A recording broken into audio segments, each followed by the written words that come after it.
O Concello de Pontevedra pon en marcha no vindeiro mes de marzo a súa nova liña de axudas para os sectores máis afectados pola pandemia. O plan denominado Supera 21 prevé mobilizar 1,3 millóns de euros por estímulo da economía local.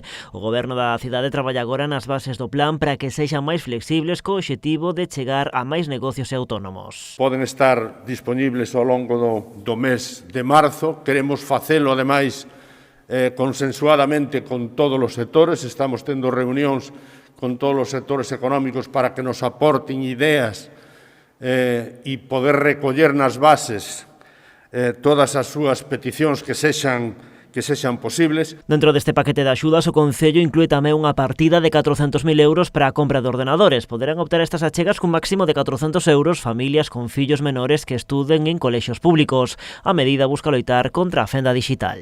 A sociedade está en plena evolución hacia unha sociedade da información na que este tipo de tecnoloxías hoxe son imprescindibles. E porque esta pandemia, ademais, provocou un gran impacto no sistema educativo e os centros vínose abocados a buscar alternativas na utilización de plataformas digitais para que os alumnos e alumnas non perderan o curso ou seguiran o ritmo do curso.